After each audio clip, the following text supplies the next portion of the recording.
2.7 સ્વાધ્યાયનો દાખલો છે. સ્વાધ્યાયનો 2.7 નંબરનો દાખલો હવે આપણે જોઈએ છે. એ કહે છે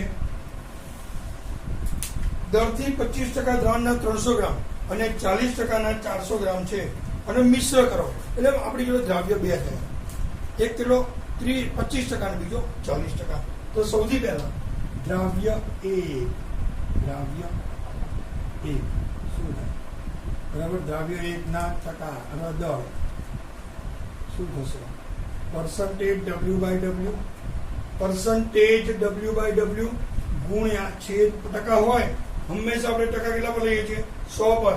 એટલે અહીંયા કેટલા લઈશું? 100 અને ગુણ્યા કદ અને અથવા વજન અથવા કુલ દ્રાવણનું કદ તો કેટલું થાય? 300. ચલો, પર્સન્ટેજ કેટલા આપે તમને? બરાબર, અથવા વેટ, અહીંયા વેટ લખો તો ચાલે, W લખો તો ચાલે.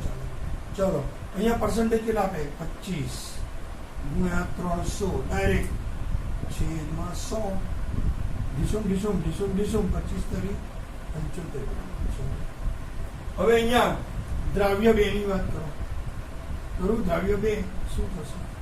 બરાબર, દળ દ્રાવ્યનું હા, પણ તમને એમ થાય કે આ તો કયા ભૂલો કાઢે અંદર દ્રાવ્યનું દળ. ચાલો, પર્સન્ટેજ W/W અપોન 100 ગુણ્યા W. ચલો, આના ટકા કેટલા આપ્યા છે? તમારે ટકા તો લેવા પડશે ને. 40% છે અને અહીંયા કેટલા છે? 400 છેદમાં 100. ડીસુમ 160 ગ્રામ.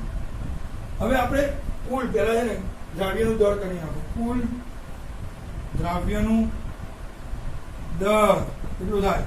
બોલો, કુલ દ્રાવ્યનું દળ. ચલો, 75 વત્તા 160 બરાબર 222. અને દ્રાવણ કુલ દળ 300 વત્તા 400 બરાબર કેટલા થયા? 700. કેટલા થયા? 700. હવે આપણે જોવાનું છે કે આના પર્સન્ટેજ ગણવાના છે. તો ટકા હંમેશા કેટલા પર હોય? આપણે જે કાઢવાનું છે ટકા હંમેશા કેટલા પર હોય? 100 પર. બરાબર, તો શું થાય? દ્રાવ્યના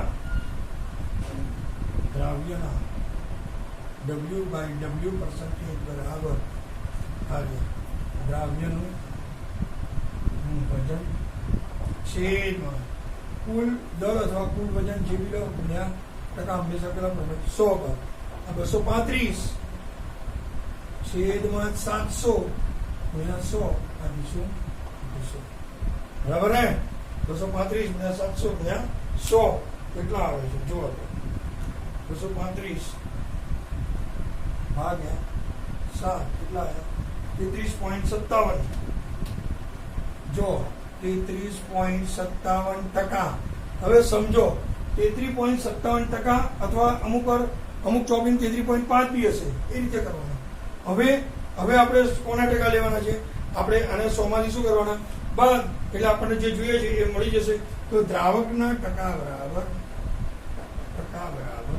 100 ઓછા દ્રાવ્યના ટકા. ચલો, 100 માઇનસ 33.57. ચલો, 100 માઇનસ 33.57 કેટલા થયા? 66.43. હવે જો દાખલો પતી ગયો છે. બરાબર, દાખલો પતી ગયો છે. પણ એક કહું કે અહીંયા ધારો કે તમે એવું લો 33.5 ધારો કે, તો અહીંયા શું આવે? 100 ઓછા 33.5 તો અહીંયા 66.5% બી આવે. એટલે આ પણ જવાબ આવી શકે અને આ પણ. બરાબર, જો આપણે 5 લીધા હોય તો આ આવે, આપણે 5 લીધા હોય તો આ આવે, અને 57 લીધા હોય તો આ 43 આવે. દાખલો 2.8. હવે સમજો, 1 પ્રતિ હિમ એટલે એન્ટીફ્રીઝ દ્રાવણ 222.6 ગ્રામ ઇથિલિન ગ્લાયકોલ. બરાબર, 222.6 ગ્રામ C2H6O2 ધરાવે છે. બરાબર, એટલે 16 32 54 ને 662. અણુભાર કેટલો થાય? અણુભાર બરાબર 62. કોની વાત છે આ બધી? ઇથિલિન. બરાબર, પહેલાથી ઇથિલિન ગ્લાયકોલ લખેલું છે. ઇથિલિન ગ્લાયકોલ બરાબર, આનો અનુભાર 62 આપે છે.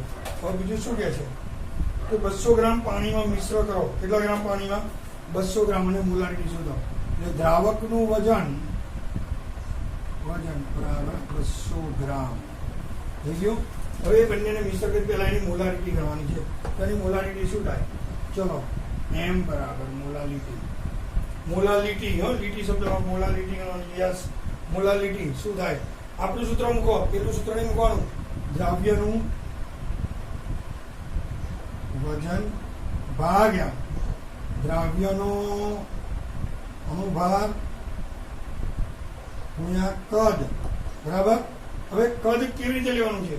જો તમારે એમનું એમ રાખવું હોય તો ઠીક છે, અને ભાગ્યા 1000 અહીંયાથી કરી નાખો એટલે શું થાય? 0.2. બરાબર. ચલો, તો શું થશે? કેલ્શિયમ પ્રમાણે અહીંયા પહેલા કિંમત તો મૂકો, પછી આપણે કેલ્શિયમ. તો દ્રવ્યનું વજન 222.6 ભાગ્યા 62 ગુણ્યા 0.2. ચલો, કેટલા થાય છે? કરો. 222.6 ભાગ્યા 62 ભાગ્યા 0.2 તો 17.95. આનો જવાબ આવી ગયો 17.95 એમ. આપણો એક જવાબ પડી ગયો. હવે શું કહે છે આપણને કે જો દ્રાવણની ઘનતા આપી છે, ઘનતાનું સૂત્ર શું છે? ઘનતા. એટલે આપણે ઘનતા બરાબર સૂત્ર શું છે? દળ ભાગ્યા કદ. એટલે કે વજન ભાગ્યા કદ. આપણે આનું કદ શોધો. કદ v બરાબર વજન ભાગ્યા ઘનતા. હવે સૂત્ર થાય ને. એટલે અહીંયા હવે ઘનતા આપી છે. કેટલી ઘનતા આપી છે આપણને? 1.072. હવે વજન એટલે બંને લેવાનું. આ બંનેનું 222.6 વત્તા 200 એટલે બરાબર 422.6 ભાગ્યા 1.072. કેલ્શિયમ કરો. ચલો, 422.6 ભાગ્યા 1.072 394.216. બરાબર. આમાં કેટલા? 394.21 લખો. ચલો, થઈ ગયું. હવે આપણી જો બધું મળી ગયું તો આમાં મોલાલિટીના સૂત્રમાં, આના સૂત્રમાં નવી મોલાલિટી એટલે આજે બીજા દ્રાવણની શોધવાની ઘનતા મોલાલિટી, દ્રાવ્યનું વજન. હવે કદ લીટરમાં નથી લેવું તો આપણે અહીંયા 1000માં લઈ લઈએ. ml માં. ચલો, છેદમાં અનુભાર ગુણ્યા દ્રાવણનું શું આવશે? કદ. ગુણ્યા દ્રાવણનું શું આવશે? કદ. ચલો, કિંમત મૂકી આવે. કિંમત મૂકો. શું થાય? 222.6 થઈ ગયું. આપણું કદ એમનું એમ છે, કોઈ ફેર થતો નથી. ગુણ્યા 1000 છેદમાં 62 અને કદ કેટલું શોધ્યું? 394.2. ચલો, હવે આને આપણે કેલ્શિયમમાં ગણતરી કરી લો કે કેટલું આવે છે. તો 222.6 ગુણ્યા 1000 ભાગ્યા 62 ભાગ્યા 394.2 કેટલા આવ્યા? 9.107. 9.107 એટલે તમે એ 9.11 લખો તો ચાલે. અહીંયા એક ઉમેરો તો ચાલે. એટલે બધું ચાલે. એટલે 9.08 એટલે કે 11 લખો તો ચાલે. બરાબર.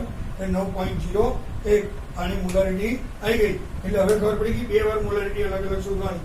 એટલે આ મોલારિટી અહીંયા લખજો એમ. બરાબર છે.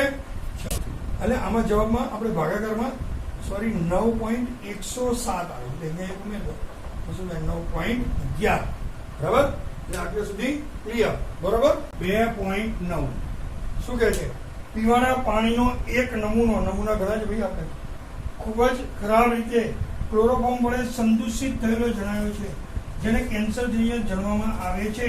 જો કેન્સરજન્ય ધારવામાં આવે તો એનું દળ 15 ppm જણાવ્યું. તો પહેલા આપણે એના શું શોધવાનું? દળથી ટકાવારી દર્શાવો. પહેલા નંબર 1 દળથી ટકાવારી. નંબર 1. ચલો, હવે દળથી એને કેટલા આપ્યા છે? 15 ppm પાર્ટ્સ પર મિલિયન. એટલે પહેલા તો જો 15 વર્ગ, એને પહેલા સૂત્ર લખવું છે. તો શોધવાનું શું કહે છે? પર્સન્ટેજ ઓફ W/W, દળથી ટકા. તો શું થાય? અને પાર્ટ પર મિલિયનમાં લીધું છે એટલે શું થાય? W1/W ગુણ્યા 10 ની 2 ઘાત. કેમ? ટકા એટલે ટકા હંમેશા 100 કરો, 2 ઘાત શું કરો? ચલો W1 હવે અહીંયા જો 15 ppm પાર્ટ્સ પર મિલિયન, બરાબર. તો આને શું થાય? 15 ગુણ્યા 10 ની માઇનસ 3 થાય. 15 ગુણ્યા 10 ની માઇનસ 3 તો લખો અહીંયા 15 ગુણ્યા 10 ની માઇનસ 3 છેદમાં 1000 ગુણ્યા 100. addition ગયા બે. તો બાકી શું રહ્યું? 15 ગુણ્યા 10 ની માઇનસ 4 થઈ ગયું. ચલો અને આપણે શું કહીશું? ટકા. 15 ગુણ્યા 10 ની 4. હવે નંબર 2 શું કહે છે? એની પાણીના નમૂનાની ક્લોરોફોર્મની, પાણીના નમૂનામાં ક્લોરોફોર્મની મોલાલિટી ગણો. મોલાલિટી. તો મોલાલિટીનું સૂત્ર શું હતું? પહેલા આપણે સૂત્ર વાપરો. મોલાલિટી બરાબર આપણે સૂત્ર શું જોયું? દ્રાવ્યનું વજન છેદમાં અણુભાર ગુણ્યા કદ.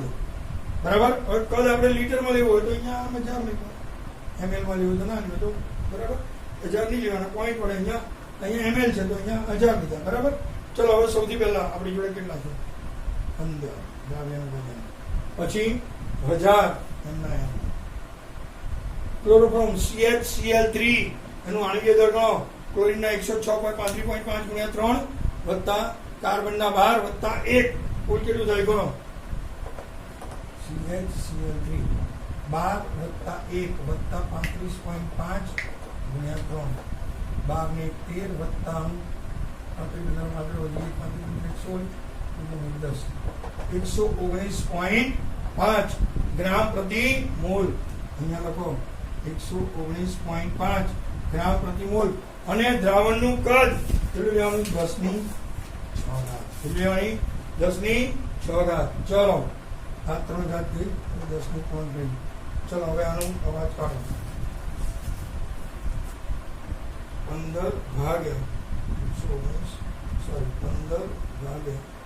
119.5 કેટલા? 0.125 52 આવે છે પણ 0.125 ગુણ્યા 10 ની માઇનસ 3. ચલો હજુ આને એક કાઢો. 1.25 ગુણ્યા આ જો અહીંયા આ 1 માંથી 3 માંથી 1 જાય, આ કેટલા રહ્યા? 4. બરાબર. ચલો તો 3 માંથી 1 જાય એટલે 4 એટલે 1.25 ગુણ્યા 10 ની 4 ઘાત અને અહીંયા શું છે? એમ.